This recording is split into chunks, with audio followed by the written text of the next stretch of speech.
안녕하세요. 저는 서울 강서구에 사는 여성이에요. TV 속에서만 보던 사연이 저에게도 나타나더라고요. 지금부터 제 이야기를 한번 써볼까 해요. 전 엄마랑 그리고 여동생 셋이서 살았어요. 아빠는 일찍 돌아가셨기도 했고, 엄마 혼자 저희를 힘들게 키웠죠. 어린 나이엔 이게 당연한 줄 알았지만, 나이를 먹고 보니 절대 당연한 일이 아니었다는 것을 뼈저리게 느끼고 있어요. 혹여나 집에 짐이 될까 하는 마음에 애초에 일찍부터 취업을 하게 되었고, 그 덕분에 시집도 일찍 가게 되었죠. 전 물류센터 격리 일을 하고 있었고, 남편은 같은 물류센터 직원이었어요. 자주 보다 보니 정도 들고, 그러다 보니 결혼도 하게 되었죠. 딸린 식구가 많은 남편이었지만 그래도 성실성 하나만 보고 결혼을 결심했죠. 이 남자랑 결혼을 하면 내 눈에 눈물은 안 나겠다 하고요. 제가 결혼도 하고 독립도 하니 엄마는 조금이라도 안도하셨어요. 가뜩이나 대학을 기어이 가겠다는 동생 때문에 경제적으로 많이 힘들어 하셨거든요. 전 그런 엄마를 도와드린 셈이었죠. 하지만 절대 후회하진 않습니다. 제가 선택한 일이니까요. 미안하다. 너한테 해준 것도 없는데 이렇게 빨리 시집이나 가게 하고. 너도 꿈이 있을 텐데 정말 미안해. 아니야, 엄마 괜찮아. 지금까지 이렇게 키워준 것만으로도 난 너무 기쁘지. 아빠 없이 엄마 너무 힘들었잖아. 안 그래? 아휴, 내 마음 알아주는 건 너뿐이야, 정말. 철도 일찍 들어가지고, 아휴, 너만 보면 왜 이렇게 짠한지 모르겠다, 진짜. 그렇게 생각 마. 내가 선택한 길인데 뭐. 후회 안 해, 엄마. 그러니까 엄마도 이제 좀 여유롭게 살아. 늘 엄마는 절 안타까워 하셨어요. 하지만 엄마조차도 능력이 많이 있었던 건 아니었기에 그저 미안해만 하셨죠. 전 엄마 때문이라도 더 열심히 살아야겠다고 다짐했어요. 하지만 결혼을 하고도 궁핍한 처지였죠. 남편에게 기대고 싶은 마음도 있었지만 남편 또한 저와 비슷한 벌이었기 때문에 거의 그달그달 마이너스만 안 나고 항상 퉁쳐졌던 것 같아요. 너 좋아하는 거 제대로 해주지도 못하고 결혼해가지고 고생만 시키는 것 같아 미안하네. 날 안 만났어야 했는데. 아니야. 오빠 안 만났으면 내가 지금 더 힘들었을 거야. 그래도 둘이 버는 거니까 곧 희망이 보이겠지. 걱정 마. 괜히 엄한 여자 데려다가 고생시키는 것 같아서 그렇지. 미안해. 내가 더 능력이 있었으면 너도 일 안 해도 되는 건데. 요즘 남자 여자가 어딨어. 다 같이 먹고 사는 거지. 안 그래? 난 그냥 일하는 것도 좋으니까 너무 신경 쓰지 마, 자기야. 남편은 없는 집 장남이었어요. 딸린 식구만 3명이었고 늘 돈에 허덕이는 삶을 살았죠. 돈을 벌면 어느 정도 시댁에도 생활비를 들여야 했기 때문에 저희 살림은 그렇게 나아지지 않는 삶이었습니다. 그래도 그때까진 남한테 손 벌리지 않고 살 수 있으니 이걸로 되었다고 생각을 하며 위안을 삼았죠. 저희 집 엄마는 따로 병원 청소 일을 하셨기 때문에 그래도 생활비는 들이지 않았거든요. 이제 동생만 졸업 후 취업을 하면 오히려 집이 좀 나아질 거라는 기대도 있었죠. 그냥 항상 희망을 품고 살았던 것 같아요. 없는 돈에 웃음을 잃지 않으려고 부단히 애도 많이 썼지만 지치는 건 어쩔 수 없는 현실이더라고요. 돈이 없으면 사람이 얼마나 여유가 없어지는지 전 어려서부터 많이 느껴봤기 때문에 잘 알아요. 그래서 더 철든 것도 있었고요. 예, 명철이가 이번 달 생활비 30만 원 덜 보냈더라. 너희 둘이 살면서 어떻게 이렇게 매몰차? 어? 이제 장가 갔다고 네가 조종하는 거 아니야? 나 명철이 하나 바라보고 살았다. 우리 장남이 이 정도는 해야지, 안 그래? 내가 너무하다고 생각하니? 어머님, 저희도 살기 힘들어요. 이번 달엔 보너스도 없었고 명철 씨 병원 검진도 있어서 조금 빠듯했어요. 저희가 신용카드를 쓰는 것도 아니고 있어서 안 드리는 것도 아니에요. 이제 도련님들도 일하지 않나요? 일하는 걸로 알고 있는데. 걔네가 벌어봤자 얼마나 벌어? 그리고 걔네는 뭐 나가서 돈 안 쓰냐? 장남이라고 하나 있는 거 뼈 빠지게 키워놨더니 이제 돈을 덜 준다 이 말이야? 그래, 너네가 아주 시애미를 무시하는 거지. 남편이 일찍 죽고 나 홀로 얼마나 힘들었는데 이렇게 날 홀대해? 이래서 빨리 죽어야지. 그래야 이 꼴 저 꼴 안 보지. 아이고 명철 아버지, 나 좀 데리고 가요. 어머님은 늘 저희만 보시며 돈돈돈 하셨어요. 거의 저희 남편이 통장이나 다름없었죠. 어머니도 홀로 남편을 여의고 힘들게 자식들을 먹이고 입히느라 힘들었다고 하시더라고요. 그것을 이해 못하는 것은 아니지만 늘 돈돈거리는 시어머니 때문에 전 스트레스가 쌓여가고 있었어요. 게다가 어머니라고 하면 사족을 못 쓰는 남편, 대한장 콜라보였죠. 얼마나 기가 차던지 저희가 여유가 되면 당연히 저희 혼자 부양해도 괜찮다고 생각했지만 지금은 솔직히 둘이 벌어야 겨우겨우 버틸 수 있었어요. 그냥 이번 달 우리가 조금 더 아끼고 어머니한테 생활비 좀 더 붙여드리자. 어머니가 낙이 뭐가 있겠어, 안 그래? 그럴 거면 나랑 결혼을 왜 했어? 나 호강시켜준다며. 여태껏 우리 집에 고기 한번 사가봤어? 당신은 그저 자기 어머니만 중요하지? 우리 엄마도 병원 청소하면서 안 아픈 데 없이 힘들어, 알아? 생활비 좀 더 주면 그 마이너스 나는 돈은 어떻게 충당할 건데? 나 정말 자기 어머님 소중해. 그런데 우리 이렇게 마이너스 내가면서 하는 건 아니잖아. 안 그래? 안 하겠다는 게 아니라 도련님들이랑 같이 충당하자는 거야.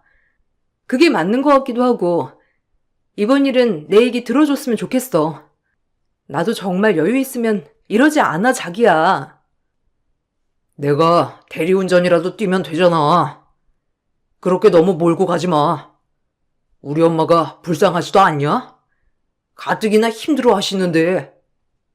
뭐가 불쌍하다는 거야? 자기야, 우리 엄마도 아빠 일찍 돌아가시고 혼자 고생하신 분이야, 지금까지. 근데 나한테 손 안 벌리려고 그렇게 아등바등 사시는 거 안 보여? 자기 엄마만 불쌍하지? 아무튼 생활비 더는 못 드려. 우리도 너무 빠듯하고 도련님들도 있잖아. 자기만 자식이야? 도련님들한테도 이 문제는 정식으로 의논해 봐야겠어.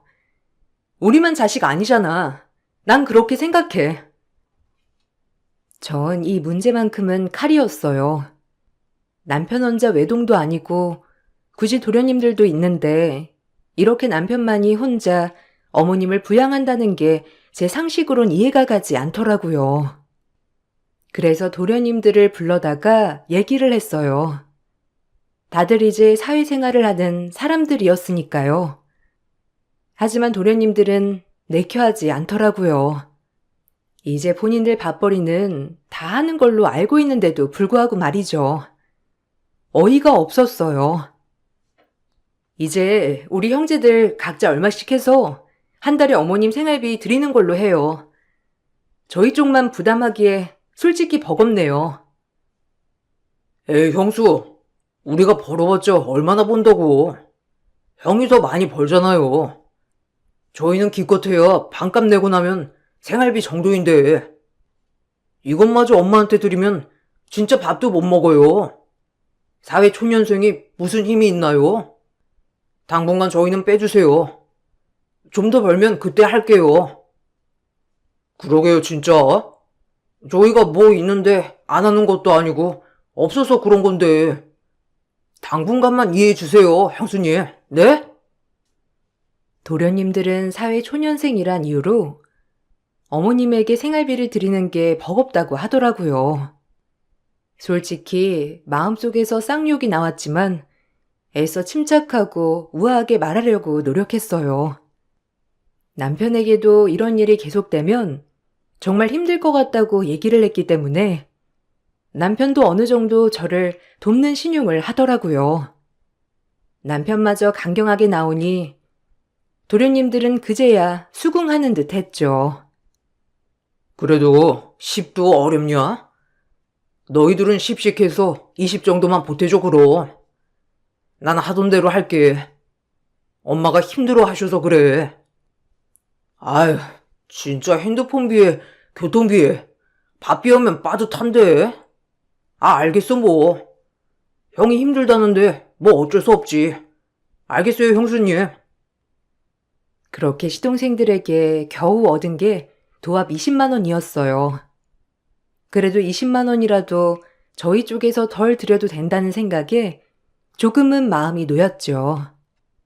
시어머니는 불쌍한 막내 아들들 돈이 어딨냐며 안쓰러워하셨지만 워낙 제가 더는 생활비를 못 올려드린다는 엄포에 시어머니도 어쩔 수 없다는 듯 단념하였죠. 아무래도 저희는 둘이 번다고 생각해서 아주 돈이 남아돈다고 생각하시는 것 같았어요. 얼마나 어이가 없던지. 그리고 한편으론 남편이 좀 불쌍하더라고요. 장남의 짐이란 이런 것인가 했고요. 애들이 뭔 돈이 있다고? 에휴, 그래 뭐 너희들이 알아서 해. 어쩜 너 참 성깔 그렇다. 에휴, 일단 알겠어. 널 누가 말리니? 저희도 힘들어서 그러는 거니까 어머님이 이해해 주세요. 그리고 자식이 무슨 명철 씨 한 명인가요? 다들 자식 노릇 해야죠. 그래, 어디 며느리 무서워서 돈 달라고 하겠어? 참나, 아들 키워봤자 아주 다 필요 없다더니 이 말이 꼭 맞아.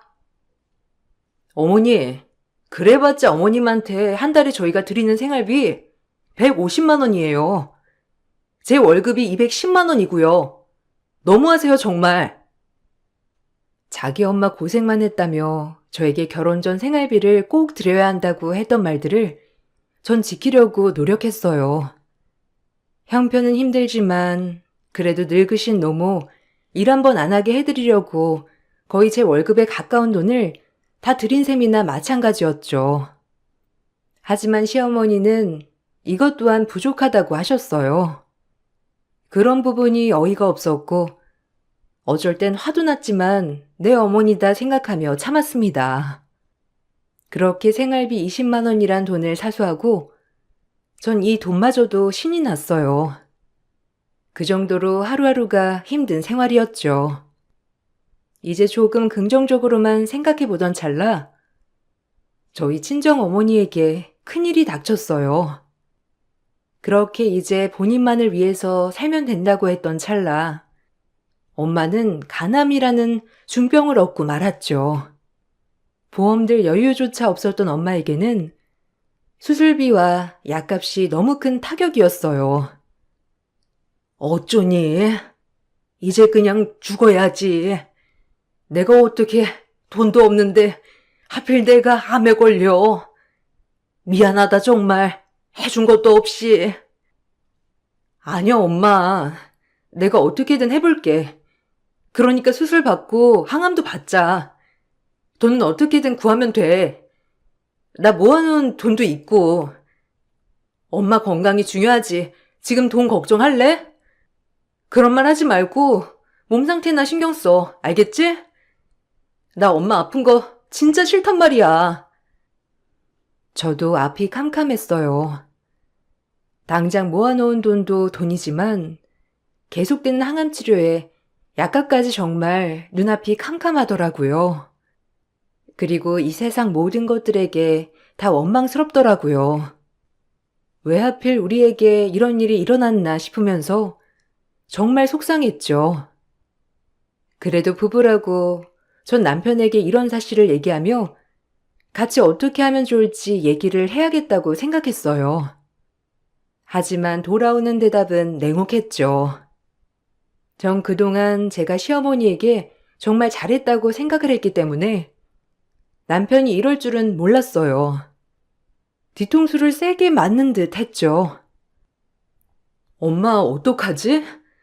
지금 당장 수술 받으셔야 하고 항암도 여러 번 해야 한대.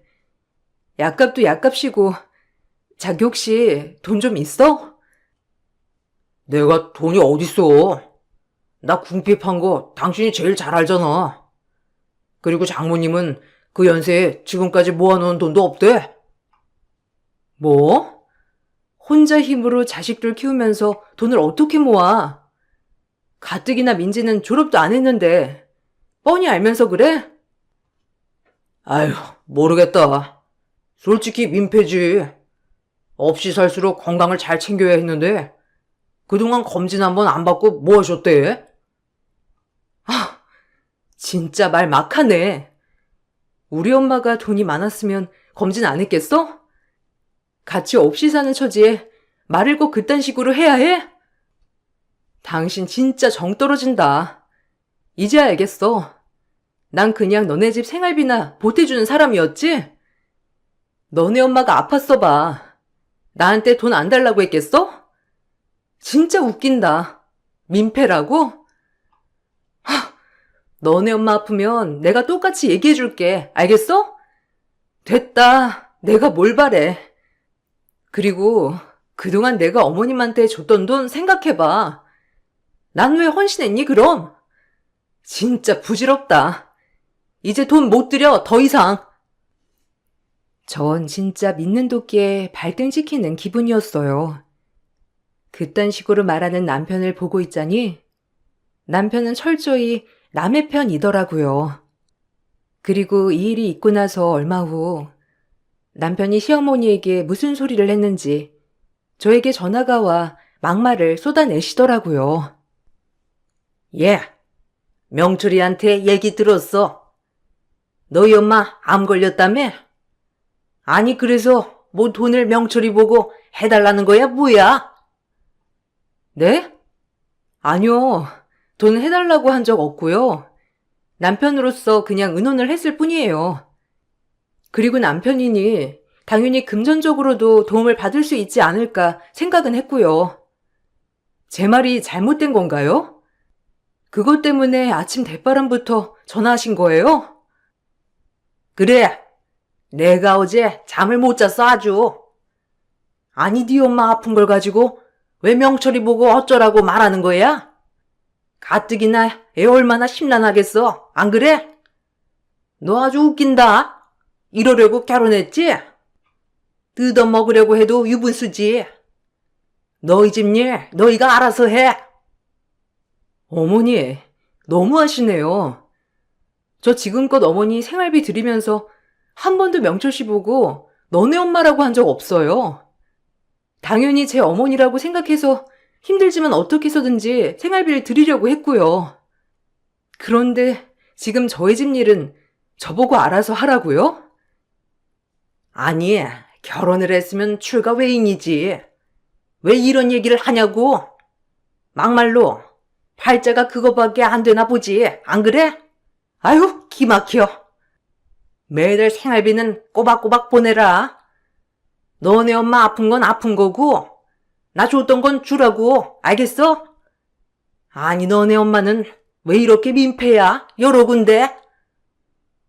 전 어머님의 얘기에 분통이 터져 전화를 끊어버렸고 계속 울리는 전화를 받지도 않았어요. 제가 전화를 받지 않자 문자로 또 막말을 늘어놓더라고요. 원래도 인정머리 없으신 분인 건 알았지만 이 정도까지일 줄은 정말 몰랐습니다. 그동안 어려운 형편에 어머님에게 어떻게 해서든지 생활비 도움을 드린 제 자신이 한심하더라고요. 남의 어머니한테 뭘 그리 잘하려고 했을까요? 이렇게 우리 엄마 아파가는 것도 모르고 말이죠. 속절없이 눈물이 앞을 가리더라고요. 참 한탄스럽기도 하고요. 눈앞이 깜깜했죠. 난 분명 말했다. 너희 집 일 너희가 알아서 해. 우리 명철이 돈 한 푼이라도 들어가면 내가 진짜 가만 안 둘 줄 알아. 이 문자를 보는 내내 참 많은 생각이 들더라고요. 정말이지 남편은 그냥 남이었고 시댁마저도 저에게 정말 남이라는 사실을요. 전 슬퍼할 겨를도 없이 페이가 조금 더 센 일을 알아봐야 했어요. 다행히 회사 언니 소개로 한 가정집의 가사 도우미를 소개받았죠. 한 번도 남의 집 일은 해본 적이 없지만 불법적인 일을 제외하곤 페이가 굉장히 세더라고요. 그래서 바로 하겠다고 했어요. 언제부터 출근이 가능하냐는 말에 바로 다음 주부터 출근이 가능하다고 했죠. 그리고 회사는 그 즉시 정리를 하였고요. 전 이것저것 가릴 형편이 되지 못했습니다. 하루라도 빨리 돈을 마련해야 엄마 병원비와 약값을 벌 수 있었거든요. 다행히 동생도 기특하게 학교를 휴학하고 아르바이트 전선에 뛰어들었습니다. 어떻게 해서든지 엄마의 약값이라도 같이 벌기 위해서요. 안녕하세요. 오늘부터 일하게 되었어요. 잘 부탁드릴게요. 이런 일이 처음이라 서툴 테지만 많이 알려주시면 감사하겠습니다. 네, 오늘 처음이죠? 대충 일하는 거 알려드릴게요. 아참, 대부분 사모님이 집에 상주하고 계셔서 조용조용 하셔야 해요. 워낙 예민하신 분이거든요. 자주 마주치지 않아도 되고 그냥 집안 정도만 깨끗이 해주세요. 그리고 저 방엔 절대 출입 금지고요. 집사의 말에 따라가 본 방은 거실 끝에 있는 작은 방이었죠. 그 방은 절대 출입 금지라고 했어요. 사모님이 예민하니 청소와 음식만 조용조용 하다가 빨리 퇴근하라고 하길래 그런다고 했죠. 그렇게 저의 가사 도우미 일이 시작되었어요. 처음 하는 일이라 몸이 고됐지만 일당도 셌고 딱히 저와 부딪히는 사람이 많이 없었기 때문에 일은 할만 하더라고요. 그렇게 전 제 앞날을 헤쳐나갔어요. 문득문득 남편에게 올라오는 서운한 감정, 그리고 시댁 식구들에 대한 원망이 떠올랐지만 지금은 그것보다 엄마의 병원비를 버는 것이 더 급했기 때문에 저희 서운함은 잠시 미뤄두었죠. 그렇게 쓸고 닦고 일을 열심히 하고 있었어요. 이런 일이 처음인 것 같은데 그래도 꽤 일을 잘하네요. 사모님도 아직까지 별 말씀 없는 거 보면 괜찮아 하시는 것도 같고. 아, 정말요? 감사해요. 아직 사모님을 제대로 보진 못했지만 그래도 다행이네요. 처음이긴 한데 열심히 해야죠. 나름 열심히 해서인지 집사님도 참 일을 잘한다고 칭찬해 주셨어요. 그렇게 일 끝나고 집에 와 엄마의 건강 상태를 확인하고 다시 저희 집으로 가서 몸을 쉬고 이런 생활이 반복되었죠. 지금은 아무것도 신경 쓰고 싶지 않았지만 남편 놈이 제 속을 긁더라고요. 요즘 무슨 일을 하고 다니길래 이렇게 귀가가 늦어? 장모님 댁 다녀오는 건 알겠는데 유부녀가 너무 심한 거 아니야? 상관마. 엄마 아프든 말든 신경 쓰지도 않는 사람한테 내일 일일이 보고하고 싶지 않으니까. 그리고 지금은 아무것도 신경 쓰고 싶지 않으니까 내 속 긁지 마. 엄마 일만 조금 해결되면 당신이랑도 정리를 하든지 해야지. 난 이렇게 못 살아. 뭐? 이혼이라도 하겠다는 거야? 그래, 누가 무서울 줄 알고? 병든 엄마 뒤치다꺼리 해야 하는 너 같은 거 나도 필요 없어.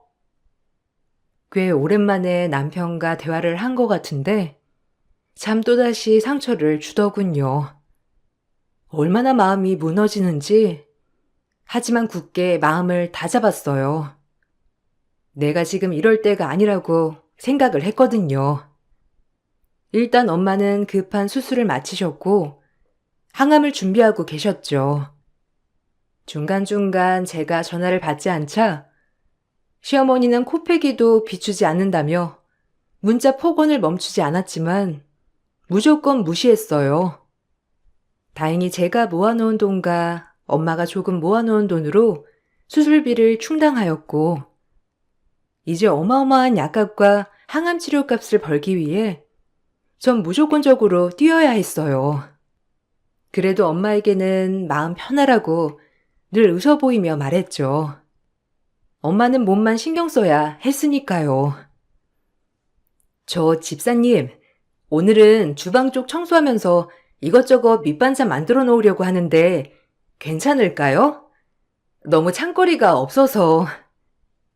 아, 네. 그렇게 하도록 해요.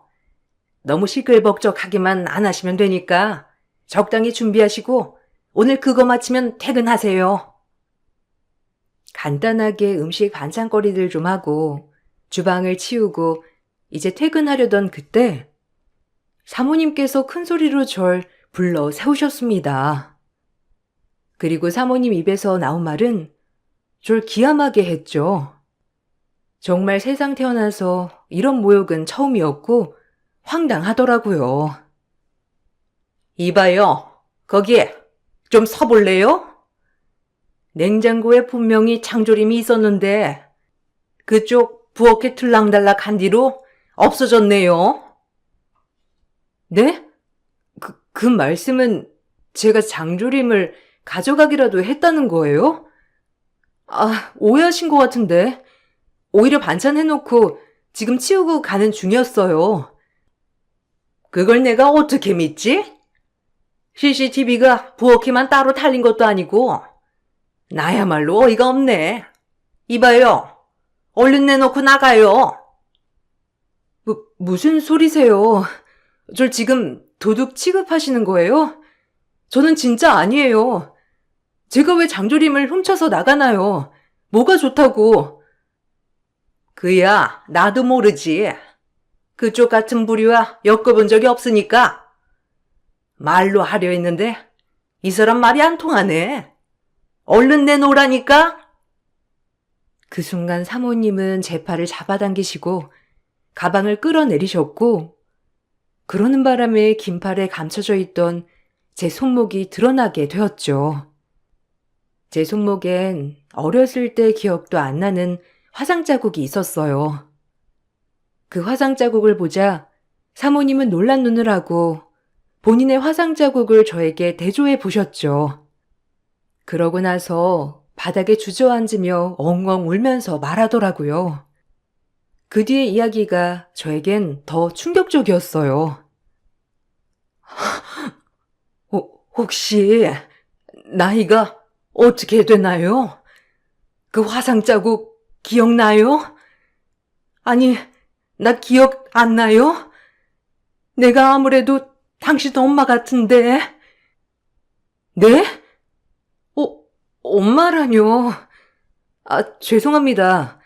뭔가 단단히 착오가 있으신 것 같은데 화상 자국은 생각이 안 나고요. 전 엄마가 계세요. 당신 엄마가 친엄마라고 생각해요? 우리 유전자 검사 한번 해보죠. 내가 그렇게 찾고 있던 내 딸이 맞는지 아닌지. 사모님은 당장 저에게 유전자 검사를 하자고 하였고 전 너무 당황했지만 사모님의 계속되는 침묵 얘기에 유전자 검사를 허락했죠. 그리고 결과를 전해 듣고 전 너무 놀라웠어요. 친자 확률 99.9%. 여태까지 제가 엄마라고 믿었던 사람은 제 친엄마가 아니었죠. 사모님한테 전해 들은 결과로는 너무 놀랍더라고요. 이런 일이 나에게 일어나나 싶을 정도로 어안이 벙벙하고 놀람의 연속이었어요. 너 3살 땐가? 근처 유원지 갔는데 네가 없어진 거야. 그때부터 너 얼마나 찾아 헤맸는지 몰라. 돈도 참 열어 뜯겼지. 너 봤다는 사람이나 너인 척 행세하는 사람이나. 근데 내가 널 이렇게 못 알아보다니. 34년 전 널 내가 낳고 한 번도 잊어본 적이 없다. 저기 저 방, 네 방이야. 매일 내가 쓸고 닦고 너 다시 만나기만을 기다리면서 애태운 방이기도 하지. 미안하다. 그 화상 자국은 네가 아무것도 모를 때 뜨거운 거 만지려고 할 때 내가 피하게 하려다가 너랑 나랑 같이 입은 상처야. 그리고 엄마를 용서해 주겠니? 매일 술에 찌들어 살았어. 너만을 그리워하면서. 너네 아빠는 진작 돌아가셨어. 너 잃어버리고 병이 들더니 병세가 나날이 악화되었거든. 정말 미안해. 첫 만남에 내 딸을 내가 도둑으로 몰다니. 미안해 정말. 사모님은 그렇게 바닥에 주저앉고 오열했어요. 전 아직까지도 무슨 얘기인지 잘 모르겠더라고요. 한 번도 친엄마가 아니라고 생각해 본 적이 없었기 때문에 너무 놀랐죠. 전 그 길로 친정엄마에게 가서 이야기를 물었어요. 엄마는 참 당황하시더라고요. 엄마, 내 친엄마 아니었어? 아니, 맞잖아. 그치? 엄마랑 나랑 이렇게 닮았는데 아닐 리가 없잖아. 안 그래? 너, 그거 어떻게 알았어? 정말 세상에 비밀은 없나 보구나. 사실 너, 한 4살 때인가? 이상하게 네가 아빠를 그렇게 따라오더래. 네 아빠는 그냥 길 잃은 애인 줄 알고 밥도 사 먹이고 부모 찾아주려고 했는데 그렇게 나타나지 않았어. 그러다 하루가 이틀이 되고 3일이 되고 이상하게 너한테 정이 가더라. 내 딸이구나. 자식 없는 우리한테 딸아이가 생긴 거구나 했지.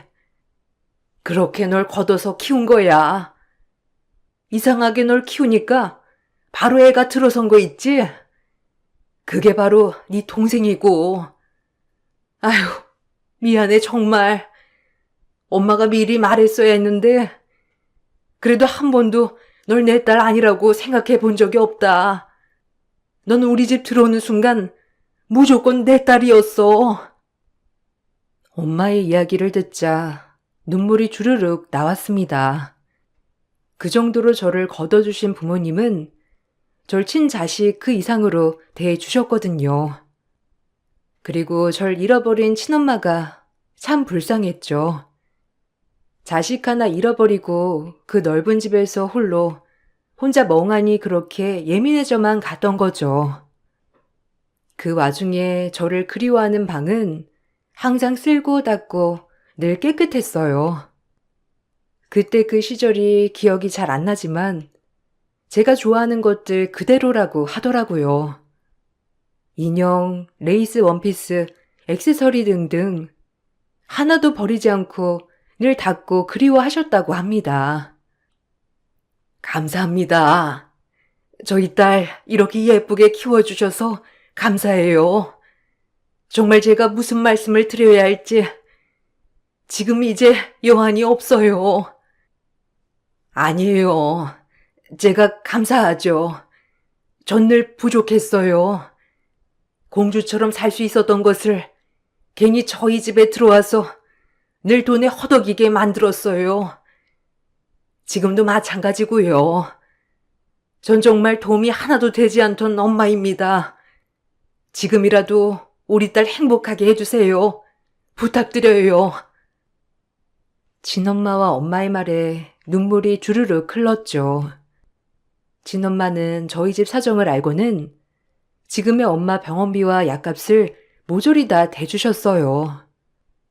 절 이렇게 키워준 은혜라고 하면서 말이죠. 그리고 저에게 당장 일을 그만둘 것을 얘기하고 친엄마가 관리하던 건물을 저에게 넘겨주셨어요. 전 절대 받지 않겠다고 했지만 친엄마는 꼭 받을 것을 당부했죠. 갑작스러웠던 일이었어요. 내가 널 위해서 해줄 수 있는 게 지금은 이런 물질적인 것들 뿐이지. 앞으로 살면서 마음적으로 정말 잘해줄게. 그리고 우리 첫 만남은 잊어주겠니? 너무 미안하다. 너 잃어버리고 제정신 아닌 날로 살았어. 그저 술로 하루하루 버텼지. 미안해 정말. 일단 이거 다 받아줘. 네 거야. 언젠간 널 만날 수 있다는 희망 아래 그래도 열심히 모아놓고 관리했어. 이젠 다 네 거니까. 에이, 저한테 너무 과분해요. 이런 거 관리해 본 적도 없고요. 그리고 힘드셨을 텐데 그 마음 충분히 이해해요. 전 괜찮아요. 친엄마는 한사코 괜찮다고 하는 저에게 모든 걸 양도한다고 했어요. 전 그러기 전 남편과 이혼을 하겠다고 했고 친엄마도 이 사실을 알고 대로 하시더라고요. 사람 새끼들도 아니라며 욕을 하고 가만두지 않겠다는 걸 제가 겨우 뜯어 말렸습니다. 이런 게 엄마가 둘 있다는 느낌이 들었죠. 이제는 제가 무슨 일을 당해도 옆에서 든든한 지원군들이 둘이나 된다는 생각에 기분은 좋았어요. 이혼해. 그리고 어머님한테 소송할 거야. 그동안 내가 들인 생활비 어느 정도 받아와야겠어. 이대로는 못 지나가. 날 그렇게 남대하듯 대하시는데 내가 왜 그동안 생활비를 들였나 한심한 것 같아. 당신도 이혼하겠다고 했잖아. 내 변호사랑 얘기해. 그래. 나도 너랑은 못 살아. 언제 죽을지도 모르는 네 엄이 내가 봉양해야 한다고 생각하니까 앞이 캄캄하더라. 그리고 소송? 참나 웃기지 마. 그렇게 궁핍하냐? 줬던 돈을 다시 뺄게. 얼마든지 소송 걸어봐. 너 소송 걸 돈은 있고? 상관 마. 내가 알아서 해. 그건 너도 잘 준비해야 할 거야. 그 꼴랑 300도 안 되는 월급 가지고 너네 엄마 잘 모셔봐 어디. 남편의 대답에 제 마음은 더욱더 확고해졌고 전 소송을 준비했습니다.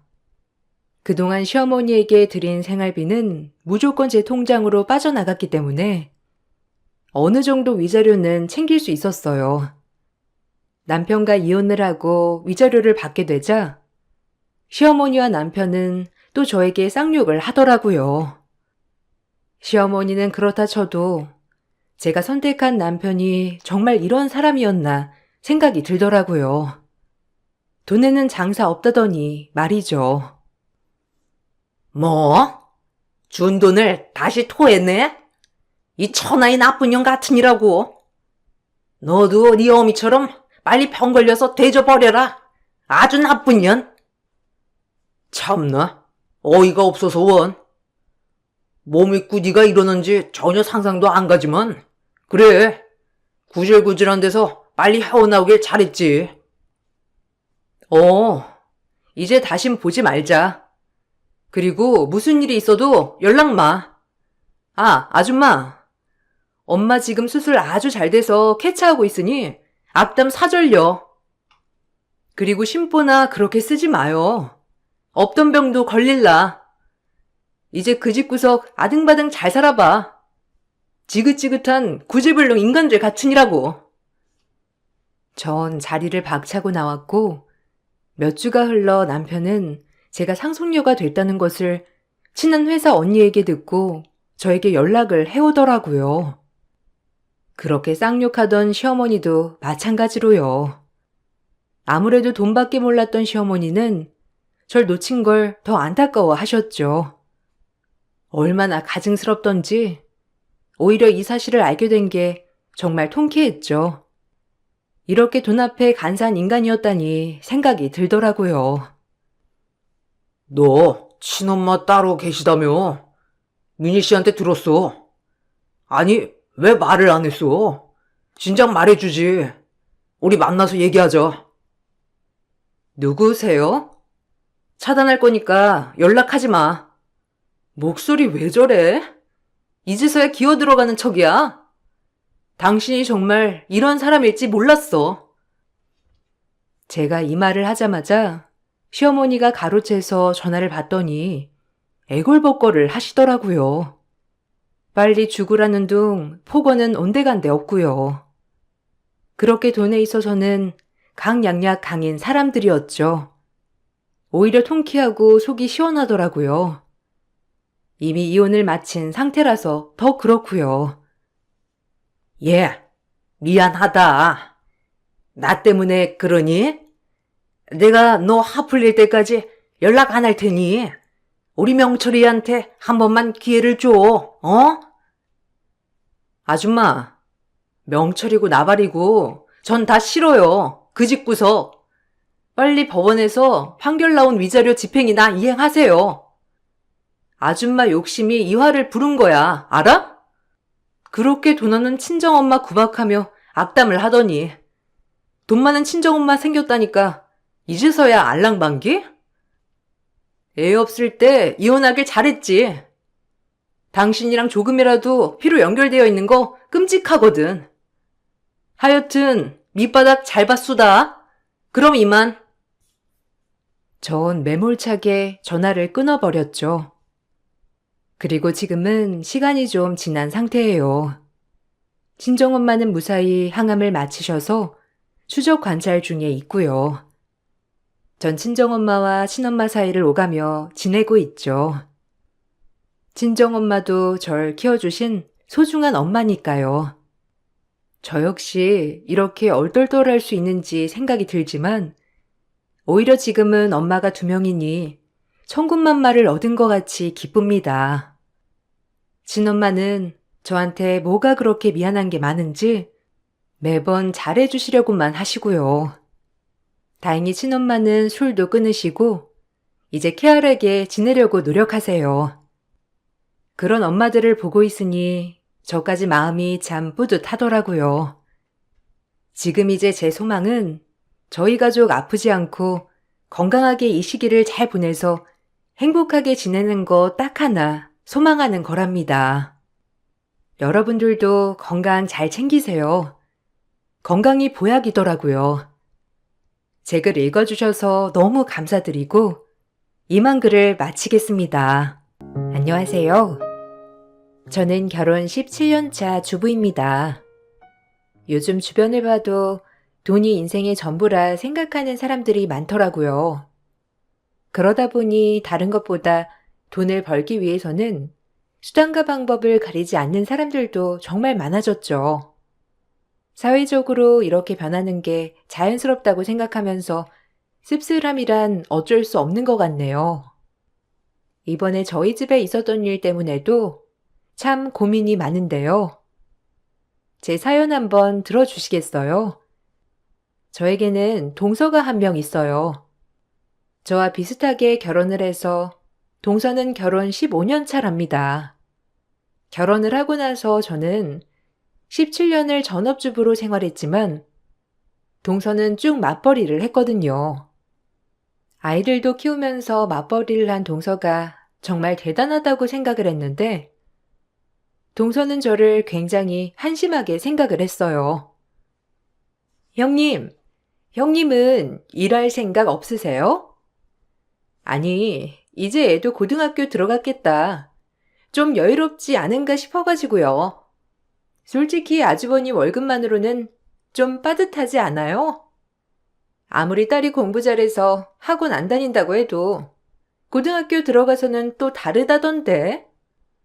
형님도 이제 밖에서 일하셔야죠. 일자리 구하기 어려우시면 제가 좀 알아볼까요? 저번에 저희 회사 건물 청소하는 아주머니 구하는 것 같던데. 동서, 내 걱정해줘서 고마워. 근데 우리 괜찮아. 남편 월급으로도 충분히 생활할 수 있어. 안 그래도 동서 볼 때마다 진짜 대단하다 생각했는데 정말 대단한 것 같아. 애들도 보면서 일하는 거잖아. 어떻게 그렇게 부지런하게 사나 몰라? 나는 집안일 하는 것만으로도 바쁜데. 동서 진짜 대단하다고 생각해. 형님, 형님도 좀 밖에 나가서 일도 하고 그러세요. 아무리 아주버님 버는 돈으로 생활이 가능하다곤 하지만 그까지 월급으로 뭐 얼마나 많이 할 수 있겠어요? 형님도 밖에서 벌어야 되겠더만. 저번에 남편한테 물어보니까 아주버님 월급 500도 안 된다면서요? 아니, 그걸로 어떻게 생활을 해요? 형님 진짜 빠듯하게 살고 계시겠네. 아니야. 생각보다 빠듯하지는 않고, 그래도 남편 월급으로만 사는 건 아니니까 괜찮아. 남편도 굳이 밖에서 일하라고 하지도 않고, 나도 전에는 일하는 게 낫지 않나 싶었는데, 남편은 그러지 말고 하고 싶은 거 하라고 하더라고. 그래도 우리 딸 한 명이라서 그냥저냥 살 수 있는 거지 뭐. 어쨌든 동서 진짜 대단하다. 형님, 지금이야 형님 딸 있어서 그냥 살고 있다지만 나중에 나이 더 들어서 능력 없다고 아주버님이랑 헤어지면 어쩌려고 그래요? 솔직히 저는 집에서 집안일만 하는 사람들 보면 좀 그렇더라고요. 밖에서 뻔히 일할 수 있으면서 집에만 있는 거잖아요. 그러면서 월급은 적으니 아등바등. 난 그렇게는 못 살겠던데. 동서는 전업주부를 하는 저를 너무나 한심하게 생각을 했어요. 결혼을 하고서 저는 아이를 키우고 살림을 하면서 일을 하지 않았지만 그만큼 주변의 도움도 한번 받아본 적이 없었어요. 그것만으로도 저는 괜찮지 않나 생각을 했었는데 동서는 아이를 어린이집에 일찍 보내지 않는 것도 학원을 보내지 않는 것도 미련하다고 생각을 했어요. 저와 동서의 육아도 서로 전혀 달랐습니다. 저는 가정주부다 보니 아이와 함께하는 시간도 많았고 다른 사람 도움을 받아본 적 없이 키웠거든요. 학원도 여러 곳 보내본 적도 없었는데 동서는 아이들이 태어나면 100일 때부터 어린이집에 보냈고 양가 부모님이 저녁까지 다 맡아서 키워주셨어요. 아이들이 어느 정도 크고 나서는 하루에도 3-4개씩 학원들을 돌려가며 보내며 집에서는 거의 잠만 자도록 하기도 했죠. 각자의 가정 상황이 달랐지만 전 그래도 동서의 상황을 존중해 줬음에도 불구하고 동서는 저를 볼 때마다 한심하게 생각했어요. 아이들이 어릴 적에는 서로 마주칠 일이 그다지 많지 않았지만 점점 세월이 흐르면서 마주칠 일이 많아지자 저를 무시하는 시선을 더 잘 느끼게 되었죠. 시댁에 다 같이 모여 있을 때 시모가 꺼낸 말 때문에 동서에게 빈정이 상했던 적도 있었어요. 예, 큰애야. 저번에 반찬 가지고 왔던 거 있지? 그거 네가 다 만들었다고 했니? 아유, 반찬이 너무 맛있어가지고 벌써 다 먹었지 뭐니. 그거 어떻게 만든 거야? 아니 나는 40년 살림해도 이런 맛 내기가 쉽지 않은데 우리 큰애는 손도 야무져서 그런지 반찬도 어찌나 맛깔나게 잘 만드는지 너무 맛있더라. 나랑 남편이랑 저번에 감기 걸려서 입맛 없을 때 네가 해준 반찬 먹고 살았어. 너무 고마워. 레시피 좀 알려줄 수 있니? 집에서 한번 만들어 보려고. 어머, 입맛에 잘 맞으셨어요? 다행이네요. 제가 레시피도 알려드리고 한번 다시 만들어 드릴게요. 저도 이번에 이것저것 만들다 보니까 딱 간도 맞고 맛있어서 만들어 드린 거거든요. 어머니 입맛에 맞으셔서 진짜 다행이에요. 남편도 저번에 했던 반찬 맛있다면서 싹싹 긁어서 먹었거든요. 그게 딱 입맛에 맞게 잘 됐나 봐요. 그래, 없던 입맛도 싹 돌아오더구나. 작은애도 한번 이번에 큰애 만들어 오면 먹어보거라. 정말 입맛 없을 때 먹으면 없던 입맛이 돌아온다니까. 안 그래도 둘째가 요새 입맛이 통 없다고 해서 내가 걱정했는데 형님이 만들어준 반찬 먹으면 좀 나아지지 않을까? 내가 큰애한테 레시피 받아가지고 너네 반찬 갖다 줄 테니까 한번 먹어보렴. 어머, 형님은 진짜 좋겠어요. 저는 일하느라 정신없어서 반찬 하나 만드는 것도 힘든데. 형님은 집에서 그렇게 놀고 있으니까 시간이 많아서 그런가? 반찬도 이거 넣을까 저거 넣을까 연구도 할 수 있고 얼마나 좋아요. 저도 그렇게 전업주부 했으면 음식 솜씨 진짜 날로 늘었을 텐데 너무 아쉽네. 아마 저도 전업주부 했으면 식당 차릴 만큼 음식 솜씨 늘어날걸요? 어머님, 저는 반찬 안 해주셔도 돼요. 제가 그냥 해서 먹을게요. 아, 일하는 사람 어디 서러워가지고 살겠나. 음식 잘하는 걸로 이렇게 눈치 봐야 하네. 아휴. 아휴, 둘째가 내가 하는 말에 마음이 상했구나. 그런 뜻으로 했던 건 아닌데 말이야. 둘째야, 내가 너 음식 잘한다 못한다 그런 소리 한 게 아니라 첫째가 했던 음식이 맛있어서 너도 먹어보라고 한 거야. 아휴, 내가 괜한 말을 해가지고. 동서는 가족들 앞에서 누군가가 제 칭찬을 하면 바로 그 상황을 비꼬아 자신을 눈치 보게 했다며 대놓고 말하곤 했고, 그럴 때면 다들 동서 눈치만 보면서 미안해하곤 했습니다. 그러면서 자신에 대한 자랑을 끊임없이 늘어놓았는데, 다른 사람이 잘하는 걸 말하는 건 듣기 싫어했지만 자신에 대한 칭찬과 자랑은 밑도 끝도 없이 했었죠. 한 번은 휴가 가는 걸로 저희에게 자랑을 했던 적이 있었어요. 형님, 이번에 휴가 어디로 갈 거예요? 저희는 이번에 동남아 쪽으로 여행 좀 갔다 오려고요. 남편은 더운 날에는 별로라고 해가지고 애들이랑 저랑만 갔다 올 거예요. 형님, 풀빌라 가보셨어요? 거기 진짜 좋은데. 형님은 언제쯤 그런 곳 휴가로 가보실 거예요? 저희는 이번에 풀빌라 빌려서 10일 정도 갔다 오려고요. 형님은 어디 가실 거예요? 저번처럼 또 계곡 이런 데 가는 거 아니죠? 동서, 어떻게 알았어? 이번에 남편이랑 아이랑 같이 캠핑 갔다 오려고 생각 중이야. 요새 남편이 캠핑에 엄청 꽂혀가지고 주말마다 가거든. 이번에 휴가 때도 아마 그렇게 갔다 오지 않을까 싶은데. 동서는 캠핑 가본 적 있어? 나도 캠핑은 별로 가본 적이 없어서 엄청 고생하는 거 아닌가 싶었는데 생각보다 엄청 편하고 재밌고 푹 쉬다 와서 너무 좋더라고. 다음에 동서네랑도 같이 가면 좋겠다. 캠핑이요? 아, 그런 데를 왜 가요? 벌레만 나오고 땀은 뻘뻘 흘리면서 고생만 하고 올 텐데. 그게 무슨 휴가고 여행이에요? 가서 밥도 하나부터 열까지 다 해먹어야 하는 거 아니에요? 설거지도 해야 하고 집에 있는 거랑 뭐가 달라요, 형님? 그런 게 바로 가성비 휴가라는 거죠.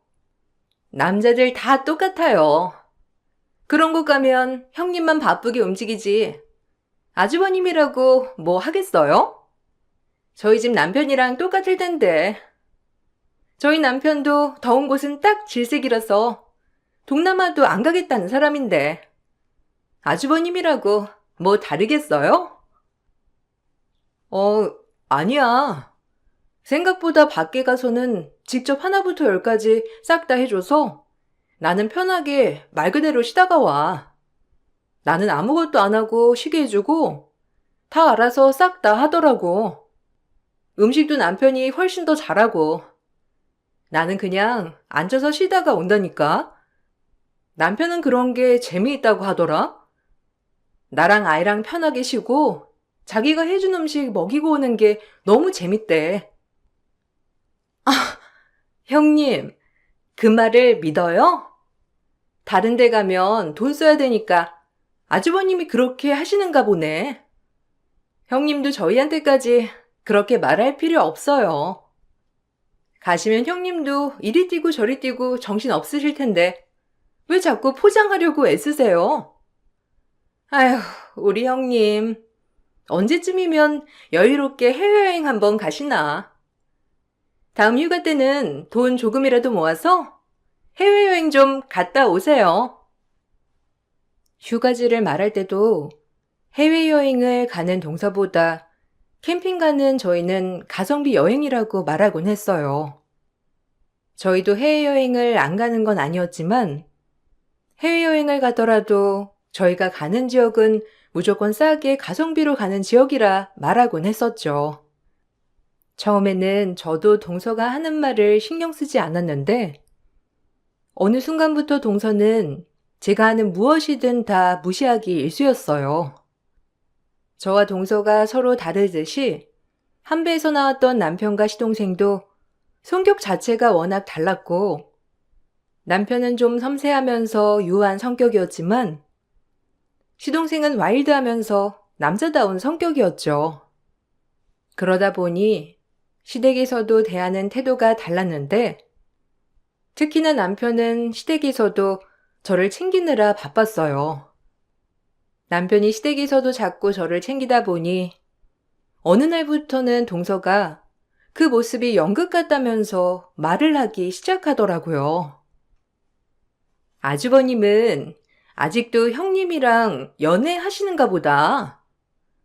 어떻게 매번 형님 뒤만 저렇게 쫄쫄 쫓아다니세요? 너무 웃긴다. 형님, 솔직히 말해봐요. 오시기 전에 아주버님한테 매번 뭐라고 하시는 거 아니에요?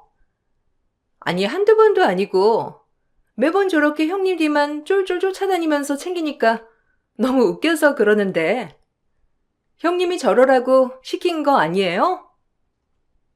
에이, 아니야. 우리 남편이 원래 저런 성격이잖아. 몇 년 그러면 말겠거니 나도 그랬는데 워낙 성격이 그래서 그런가 계속 저렇게 날 챙기네. 내가 몸이 약해서 그런가 봐. 힘들까 봐 자꾸 저렇게 챙기는 것 같아. 전에 한번 쓰러진 이후로는 더 챙기는 거지 뭐. 솔직히 나도 저 나이대 남편들 보면 안 그런 사람들이 대부분인데 남편 하는 거 보면 나는 복 받았지 뭐. 그래도 아버님이 어머님한테 하시는 것도 비슷하지 않아? 닮은 것 같아. 아니 뭐 아버님도 어머님 잘 챙기시기는 하지만 아주버님은 좀 연기하는 것 같달까? 다른 사람들 앞에서 우리 이렇게 잘 살고 다정하다 보여주는 것처럼 연기하는 것 같아서 그렇죠. 왠지 집에서 엄청 구박받아가지고 일부러 저러시는 건가 싶기도 하고 그렇지 않아도 형님한테 물어보고 싶었는데 어머님도 솔직히 저런 거 보시면 별로 안 좋아하시지 않겠어요? 그래도 아들인데 며느리한테 쩔쩔 매는 거 보면 싫으시잖아요. 안 그래요, 어머님? 큰아들이 좀 우리 며느리 뒤만 졸졸 쫓아가는 게 있긴 하지만 뭐 난 괜찮아. 아들이 저러는 거 보면 가정은 잘 지키겠거니 생각하는 거지. 오히려 마음이 놓이지 뭐. 큰아들이 원래 예전부터 세심하긴 했잖니. 자기 사람도 잘 챙기고 말이야. 그리고 저렇게 하는 것도 그네가 잘하니까 다 그런 거 아니겠어? 와이프가 잘하는데 남편은 와이프 떠받들 수밖에 없는 거지 뭐. 어머님, 그럼 저는 잘 못해가지고 남편이 저 안 떠받들어 준다는 거예요? 어머님, 그 말 너무 서운하네요. 저도 잘하는데 형님은 뭐 알아서 잘하니까 남편이 잘 챙기는 거고 저는 그렇게 못하니까 남편이 저렇게 텔레비전만 보고 있는 거예요? 저 진짜 서운해요. 동서는 이런 식으로 누군가가 저에 대해서 좋은 얘기를 하기 시작하면 그때부터는 서운하다며 말을 했어요. 그럴 때마다 황당했지만 다들 부러워서 그렇게 말을 하는 것 같다고 하길래 그럴 수도 있겠다는 생각을 하고 넘어가기도 했죠. 시댁에 무슨 일이 있어 동서가 한 소리를 들을 때면 저는 관련이 없는 일이라도 동서는 저를 걸고 넘어지기도 했어요. 당황스러운 일이었지만 동서가 왜 그러는지 이해가 되지 않으니 뭐라 할 수도 없었는데 어느 날은 동서네 아이들이 너무 말을 듣지 않아 훈육이 필요할 것 같다며 얘기가 나온 적이 있었어요. 저희 집은 딸아이 한 명이었지만 동서네는 아들 둘에 딸 둘, 이렇게 자녀가 넷이었거든요. 그러다 보니 아이들이 사춘기가 되면서 동서네는 조용할 날이 없었는데 시댁에 와서도 동서네 아이들은 수저 하나를 놓아본 적도 없었고 밥 먹을 때도 핸드폰을 다 들고 와서 밥을 먹어 시부모님께서 크게 혼을 내시기도 했어요. 그럼에도 불구하고 동서네는 한 번도 애들을 혼내거나 지적하지 않고 그냥 넘어가니 시댁에서도 걱정이 크셨죠. 우리가 아무리 손주들이 이쁘다곤 하지만 저번에 보니 애들이 너무 버릇이 없는 것 같구나. 아무래도 애들 훈육을 좀 해야 될 것 같아. 요즘 애들이 사춘기도 빨리 온다곤 하지만 아무리 그래도 혼낼 건 혼내야지. 그래야 애들이 배우고 올바르게 크지 않겠니? 둘째는 애들이랑 좀 얘기를 해봐야 할 것 같다. 가족끼리 다 같이 밥을 먹을 때는 핸드폰도 내려놓고 밥을 먹어야지. 어른들이 있는 앞에서 그렇게 하면 엄마 아빠로서 훈육을 해야 하지 않겠어? 내 말 너무 잔소리로 듣지 말고 너희 위해서 해주는 말이야. 어머님, 괜찮아요. 요즘 애들은 그렇게 혼내면서 키우면 안 돼요. 어머님 자식 키울 때랑 지금이랑은 시대가 너무 다르잖아요. 얘들도 크면서 다 알아서 예의 차리고 배우고 그러는 거죠. 집에서부터 길을 그렇게 꺾어 놓으면 사회 나가서 어떻게 당당하게 사회생활 하겠어요. 애들이 밥 안 먹겠다고 투정 부리는 것도 아니고 그냥 핸드폰만 하는 건데 어머님 너무 예민하신 거 아니에요? 그리고 저희 애들한테만 그렇게 말하시는 것도 너무 하신 것 같아요. 소정이는 첫 손주라서 그렇게 감싸시는 거예요? 동서, 소정이가 무슨 첫 손주라서 감싸는 거야. 애들이 저번에 밥 먹을 때 다들 핸드폰 영상 틀어놓고 보면서 밥 먹길래 말하는 거야. 어린애들도 아니고 다 초등학교, 중학교 애들인데 밥상 앞에서는 그러면 안 되는 거 다 알잖아. 그리고 애들한테 사랑 주고 보듬어 주는 것도 동의하지만 그래도 어느 정도는 훈육을 해야지. 아무리 그래도 밥 먹는데 핸드폰 올려두고 보면서 밥 먹는 건 아닌 것 같아. 어른들도 있는데 말이야. 동서랑 서방님이랑 같이 애들 좀 훈육해야 되겠어. 아휴, 형님은 하나라서 그렇게 훈육도 할 수 있는 거지만 저희는 넷이잖아요. 그러면 어른들이 좀 봐줘야 하는 거 아니에요? 그리고 소정이도 잘못한 것도 있는데 왜 우리 애들은 뭐 하나 잘못하면 바로 이렇게 혼나야 하고 좀 너무하신 거 아니에요? 어머님도 그렇고 저희 집이랑 차별하시는 거 저 더 이상 못 참아요. 우리 애들도 애들이지만 형님 딸도 잘 챙겨야죠. 아무리 누나라도 애들한테 뭐라고 하는 게 어디 있어요? 건방지게. 그러다가 애들이 화나가지고 감정 상하면 어쩌려고요? 형님 딸이나 잘 챙기세요. 동서는 아이들이 버릇없어 훈육을 해야 되겠다는 어른들의 말에도 저희 딸은 혼내지 않으면서 자기 자식들은 혼을 낸다며 차별이라고 말을 했어요.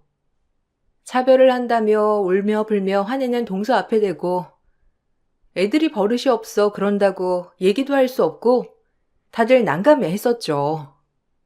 어떤 말을 하든지 본인들에게 좋지 않은 말이라면 저희와 차별을 한다며 따지니 어른들도 그 다음부터는 별다른 말을 안 하시더라고요. 동선의 부부는 평소에도 자신들에 대한 자부심이 대단했는데 동선의 부부와 밥을 먹게 되면 하루 종일 두 사람의 자랑을 들어주어야 했어요. 더군다나 동서와 시동생은 자신들의 자랑을 하면서도 저와 남편은 무시하곤 했습니다. 형, 내가 전부터 얘기했잖아. 이제 월급쟁이 그만하라고. 그거 벌면 얼마나 번다고? 그거 그만하고 나랑 사업 같이 시작하자니까. 내가 형이니까 같이 하자고 하는 거지. 전부터 같이 사업하자고 했던 사람들은 내가 다 쳐냈어. 형 지금 퇴사해가지고 퇴직금이랑 모아둔 돈 조금만 투자하면 우리처럼 돈 실컷 벌면서 살 수 있다니까. 솔직히 형네 지금 사는 집이며 차며 너무 부족하지 않아?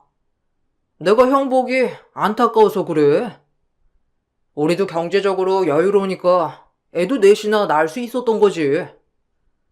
형네는 쪼들리니 한 명만 낳은 거 아니야? 맞아요. 아주버님 월급으로 솔직히 아이 하나 키우는 것도 벅차지 않아요? 형님이 일을 하시는 것도 아니고 아주버님 월급에 뭐 차 하나라도 바꾸실 수나 있으시겠어요? 그 좁아터진 집에서 10년 넘게 사시는 것만 봐도 제가 너무 안타까워서 그렇죠. 저희는 이번 달도 2천만 원 넘게 벌었어요. 형님도 저번에 제가 일하라고 할 때 같이 했으면 얼마나 좋아요. 동서, 나는 글쎄, 동서 하는 일은 잘 맞지 않을 것 같아서 말이야. 동서야 워낙 사람들이랑 활발하게 잘 지내기도 하고 그래서 잘하지만 나는 그게 잘 안 맞더라고. 거기다가 남편도 그냥 살림하는 걸 원하기도 하고 우리가 그렇다고 많은 돈이 필요한 것도 아니라서 우리는 지금 생활하는 것만으로도 만족스러워. 아이고, 형수님. 그건 형수님 생각이죠. 형은 매달 저렇게 뼈 빠지게 일하는데 돈은 쥐꼬리만 하고 모아봤자 뭐 얼마나 모이겠어요? 그게 얼마나 스트레스겠어요. 형수님도 잘 생각해봐요. 형이 좀 더 편하게 일하도록 하려면 나랑 같이 사업하는 게 맞다니까요. 형도 이제 40대가 넘어가는데 이제는 노후도 생각해야지. 월급쟁이로 벌면 얼마나 벌겠다고 노후까지 챙길 수 있겠어요? 맞아요. 아주버님은 너무 형님 눈치를 보신다니까. 솔직히 아주버님이 돈을 벌어와야 이 집이 돌아가는 거 아니에요? 나라면 엄청 떵떵거리면서 살 텐데. 우리 아주버님이 착하셔서 그런가? 형님 눈치 보면서 결정을 못 하시네. 아주버님이 강단 있게 결정하세요. 언제까지 이런 좁은 집에서 그렇게 살면서 노후까지 챙기시겠어요? 저희처럼 놀면서 돈 벌 수 있는 건데.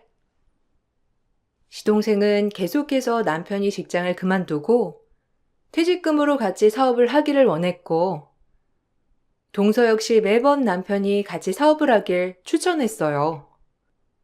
저나 남편이나 사업에 대해서는 전혀 생각도 안 했었기 때문에 매번 거절을 했지만 그럴 때마다 큰 물에서 놀아야 한다면서 지금 사는 상황에서 언제 벗어날 거냐는 둥 멀쩡히 살고 있는 저희 상황을 무시하곤 했습니다. 동서 부부는 겉으로 봤을 때에는 정말 잘 사는 것처럼 보였는데 동서는 매번 화려한 보석들로 치장을 하고 명품 가방에 명품 신발, 옷까지 항상 입고 만났었거든요. 거기다가 시동생도 매년마다 새로운 차를 사면서 재력을 과시하곤 했습니다. 어느 날은 시동생이 고급 외제차를 렌트하고 시댁에 온 적이 있었는데 남편은 걱정하며 시동생에게 말을 했고 시동생은 콧방귀만 낄 뿐이었죠. 너 저번에 차 한 대 뽑았다고 한 거 아니었어? 그 차는 어디다 두고 왜 다시 외제차를 렌트한 거야? 그 차는 이제 팔아버린 거야?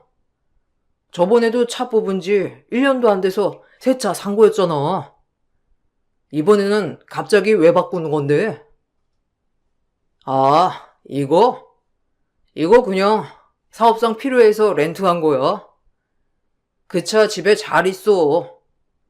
솔직히 그 차 별로 마음에 들지도 않아가지고 조만간 처분해서 다른 차로 사려고.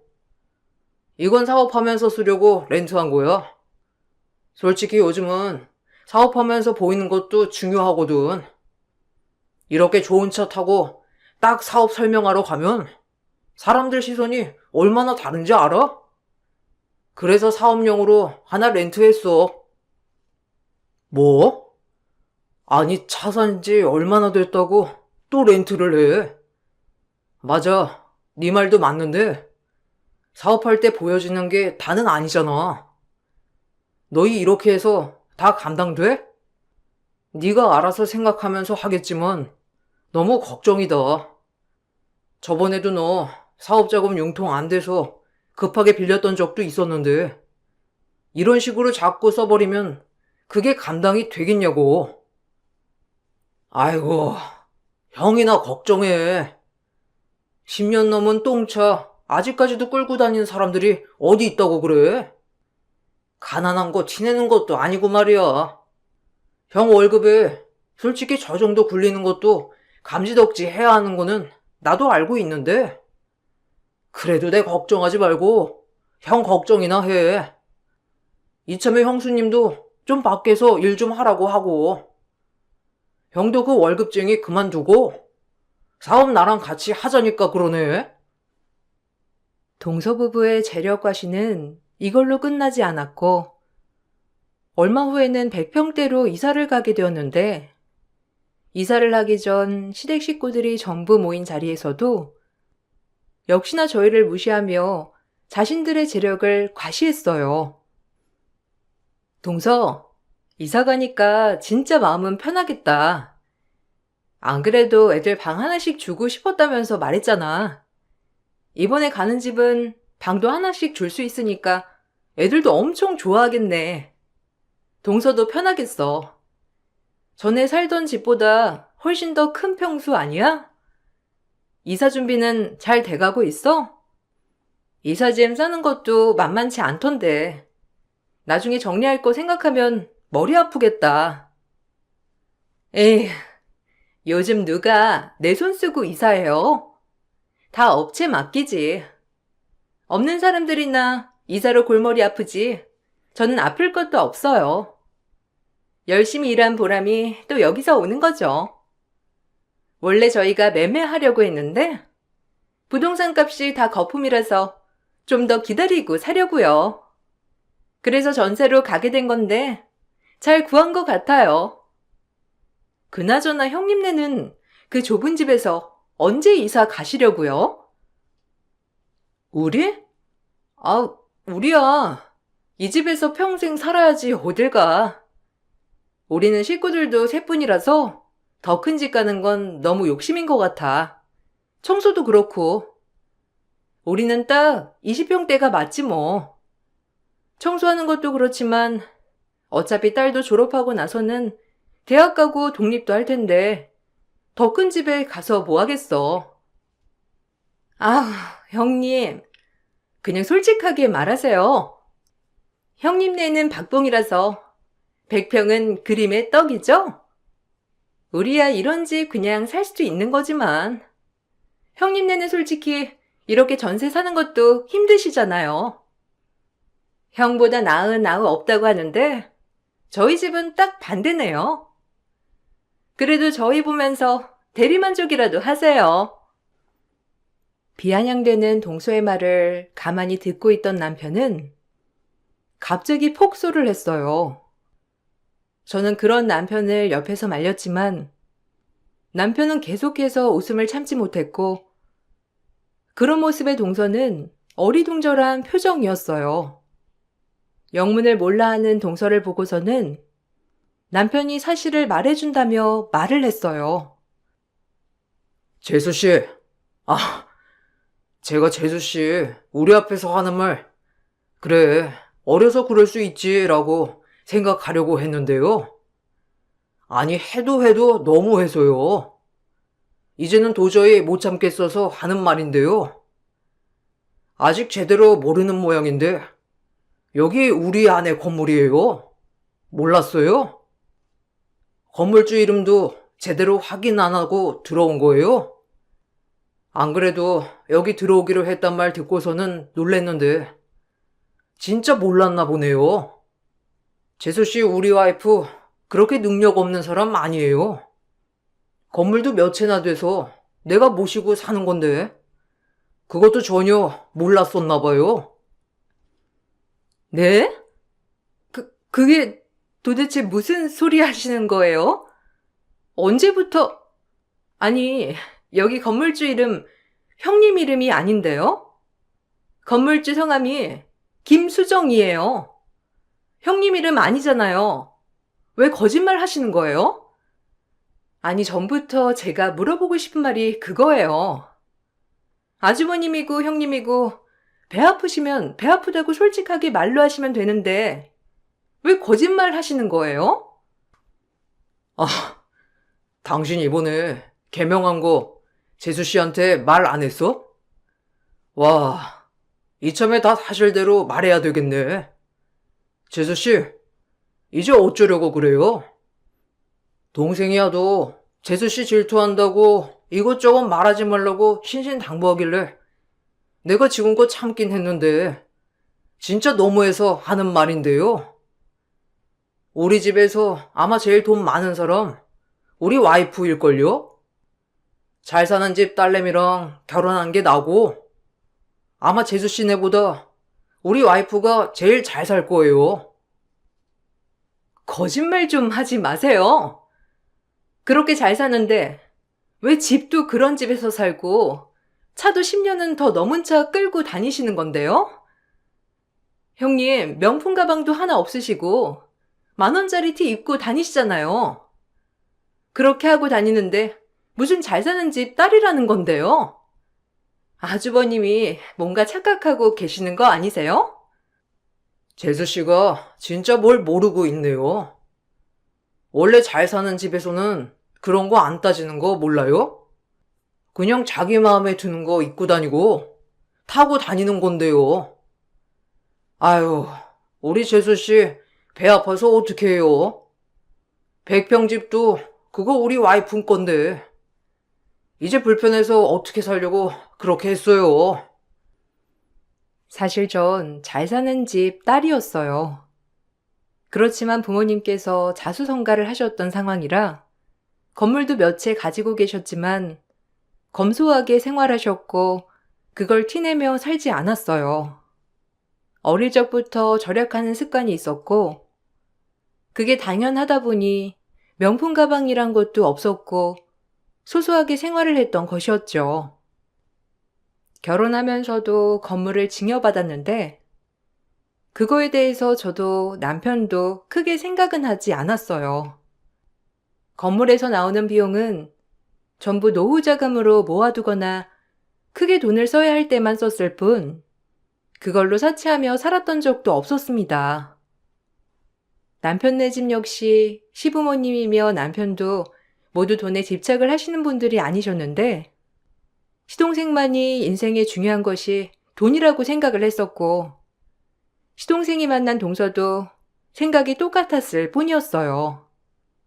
그 후로 동서는 제 건물에 이사를 갈 수 없다면서 이사를 가지 않았고 어떻게 마련을 했는지 비슷한 평형대 집을 무리해서 구입을 했더라고요.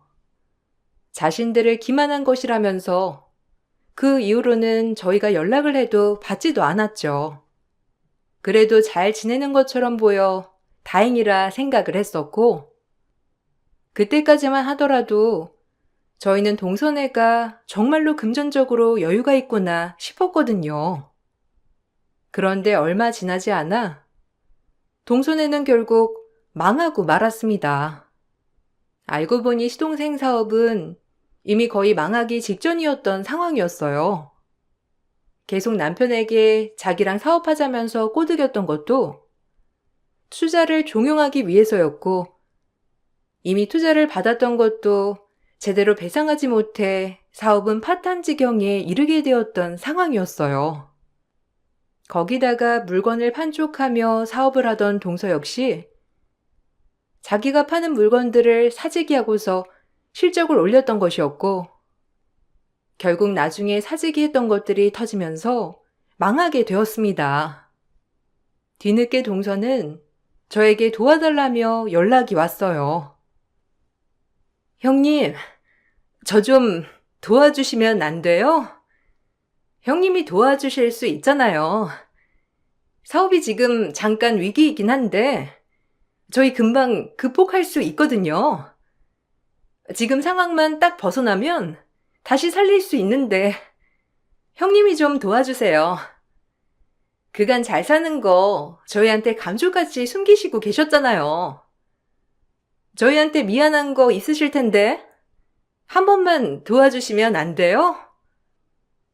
동서, 무슨 소리야? 우리 박봉으로 어떻게 동서 사업을 도와주라는 건데? 알다시피 우리 박봉이라 빡빡해서 못 도와줘. 그리고 내가 잘 살건 못 살건 동서한테 감쪽같이 숨긴 게 아니고 굳이 말을 안 했던 거야. 애초에 무리해서 사업 벌였던 건 동서인데 우리가 어떻게 도와달라는 건데? 그렇게 우리 무시했으면서 이제 와서 도와달라고 하는 건 무슨 소리야? 아, 형님, 저번에 한 얘기 때문에 그러시는 거예요? 저희 애들도 있고 지금 길거리에 나앉게 생겼어요. 조금만 도와주시면 안 돼요? 저희 갈 곳도 없고 형님 집 건물 아직 비어있는 거 아니에요? 저희 집도 처분할 거고 저희 거기 들어가서 살게요. 형님 돈 많으시니까 그냥 들어가서 살아도 되죠? 아, 한 번만 도와주세요. 동서, 그렇게 찌질하게 산다면서 비아냥대던 건 어디 갔어? 내 건물이란 거 알고 나서는 동서 내 전화도 안 받고 무시했잖아. 근데 도움이 필요하니까 이제 와서 도와달라고 연락을 해? 동서야말로 나한테 미안한 게 있어야 하는 거 아니야? 동서 도와줄 수 없고 그런 마음도 없으니까 나한테 연락하지 마. 동서는 계속해서 도와달라고 했지만 전 도와줄 수 없다는 태도를 고수했어요. 결국 동서와 시동생 사업은 망했고 두 사람은 집까지 처분하고 시댁에 들어가 살게 되었습니다.